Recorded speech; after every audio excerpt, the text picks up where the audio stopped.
త్వరగా Shri Lakshmi agro forms మరియు ప్రాజెక్టులో ఇన్వెస్ట్ చేయండి. రేపటి కోటీశ్వర్లు అవ్వండి. సంప్రదించవలసిన నెంబర్స్.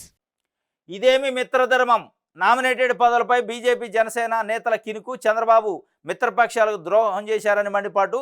20 కార్పొరేషన్లు నామినేటెడ్ పదవులు భర్తీ చేసిన చంద్రబాబు వాటిలో 16 టీడీపీకే, కీలక పదవులు ఆ పార్టీకే. జనసేనకు 3 అప్రాధాన్య పోస్టులు, బీజేపీకి ఒక్కటే, అది పాత టీడీపీ నేతకే. ఒరిజినల్ బీజేపీ నేతలు ఎవరికి దక్కని అవకాశం. టీడీపీలోని పలువురు సీనియర్లకు నిరాశ. ఓసీలకే పెద్దపేట, బీసీ ఎస్సీలకు తూతూ మాత్రం. ఇది కథ. ఇదేం మిత్రధర్మం అంటే అంతే ఉంటుంది చంద్రబాబు నాయుడు గారు. చంద్రబాబు నాయుడు గారికి సంబంధించిన మిత్రధర్మం ఇదే స్టైల్లో ఉంటుంది. అది జనసేన నాయకులకి, బీజేపీ నాయకులకు తెలుసు. ఎందుకంటే అసెంబ్లీ ఎన్నికల టైంలోనే టికెట్ల కేటాయింపులో దాదాపు 31 సీట్లకు పైన జనసేన కేటాయించారని బయటికి అనౌన్స్ చేసిన తర్వాత దాన్ని 21 చేశారు.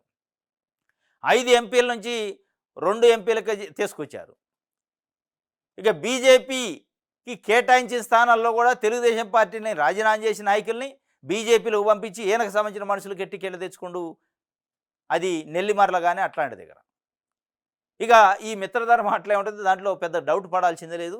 దాని గురించి పెద్దగా చర్చ కూడా అవసరం లేదు. ఎందుకంటే ఆయన చంద్రబాబు నాయుడు గారి స్టైల్ అటువంటిది. 16, 20 భర్తీ చేస్తే 16కి 16 అంటే 80% పోస్టులు ఓన్లీ తెలుగుదేశం పార్టీకి పోయినాయి.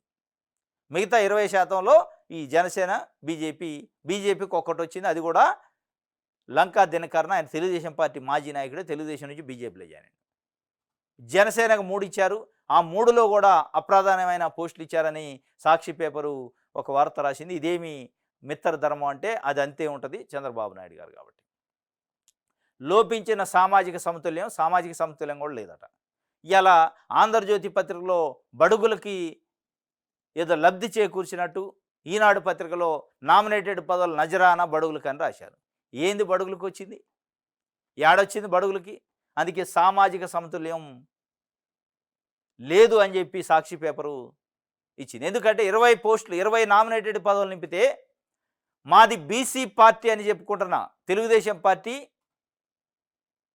9 ఓసీకే ఇచ్చింది. సగం ఓసీకే ఇచ్చా. 7 పోస్టులు బీసీకి ఇచ్చారు. అంటే బీసీ, ఎస్సీ, ఎస్టీ వాళ్ళు ఎక్కువ ఉన్నారా, ఓసీలు ఎక్కువ ఉన్నారా?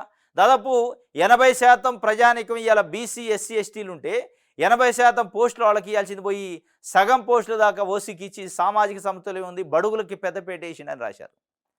ఎవడుండు బడుగులు? అందులో 7 మందికి ఇచ్చారు బీసీ పార్టీ అని చెప్పుకొని. ఇవాళ సామాజిక సమతుల్యం కూడా లోపించింది అని చెప్పి